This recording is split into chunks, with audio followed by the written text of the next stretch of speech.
All you need is a Game Boy. It's a personal game-playing system with over 200 puzzle, action, and sports games to choose from. Hey, fun is your reward for growing up. Start playing. You really gotta get one of these. Game Boy by Nintendo. Have you had your fun today?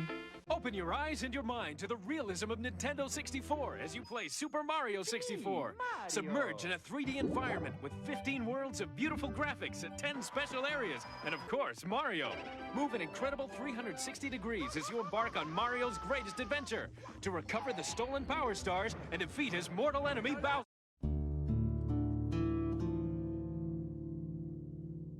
Video games. Whether or not you play video games, no one can deny the fact that video games have marked a generation. They have evolved over the years from being considered as taboo subject to being an art form, even being compared to other mediums such as movies and TV shows, and even sometimes ending up with movie adaptations, such as the Resident Evil series or more recent examples like the Monster Hunter movie or The Last of Us TV series that is currently being produced by HBO. Regardless of their success, as someone who enjoys this medium and as an everyday consumer, I find it hard to find a game that really breaks the mold.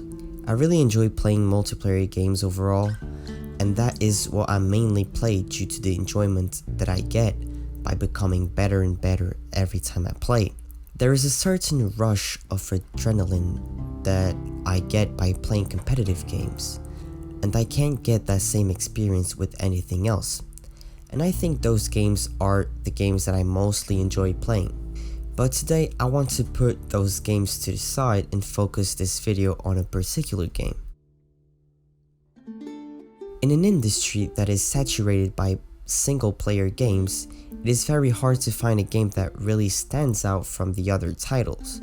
Over the past years, we saw that single-player games are just kind of copies of other games in this cookie-cutter way, and games in the same franchise like Assassin's Creed, for example, really suffer from that, and in my opinion they end up losing their appeal. Of course, I'm not saying that copying a formula is a bad thing, but if there's nothing more to your game and the story isn't really good, then the game becomes sort of the shell of the game it is taking inspiration from. Regardless of that, once in a while there's a game that comes out and you end up falling in love with. A couple of weeks ago, I finally got my hands on a game that I've been waiting to play since it came out. The title of that game is It Takes Two. Before pulling the trigger and buying it, I didn't think too much about the game. The game had overall pretty good reviews, but the main reason I wanted to pick it up was the fact that the game is designed to be played by two people, and it is co-op only. What was great about that was the fact that I was able to play with my friend that lives in Portugal, and I could share the game, meaning only one of us had to buy the game. It Takes Two deals with the story of Cody and May, who form a very complicated couple on the edge of collapse, only waiting for their divorce to happen. They then announce their divorce to their little daughter, Rose, who accidentally casts a spell that turns her parents into pint-sized dolls. This magical platformer makes the players travel through the couple's house solving puzzles and cooperating in order to pass the levels. The aim of the game and the main objective is to fix the couple's relationship and find a way to get their normal bodies back. Where the game particularly shines though is in its gameplay variety.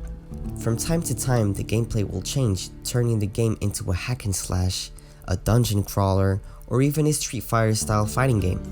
The game is full of life, colors, and mini-games which are guaranteed to give you 12 hours of non-stop fun, with almost no repetition at all.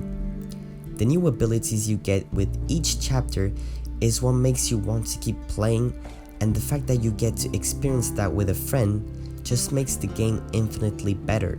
Not only does the game have amazing gameplay, but it has really good and well-written characters.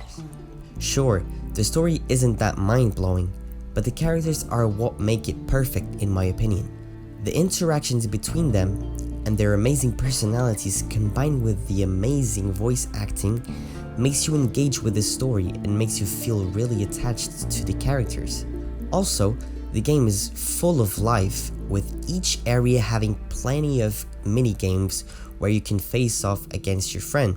And there are also plenty of objects that you can interact with simply for fun purposes, just like Mario for example, where they try to cram as many things as possible in one area. Overall, It Takes Two marks itself as a masterpiece of co-op games, and is one of the hidden gems of 2021, making for a perfect game to play with friends and just to have a good time really. And for that reason, in my opinion, this game is a 9 out of 10. So that was it guys, it's been Wiz again with another video. I hope you enjoyed this one. It was a bit different from what I usually do. I thought of using my webcam for this video, but I figured it was better to just give my opinion like with some background gameplay. So I hope you guys enjoyed it, and I'll see you in the next one. Peace out.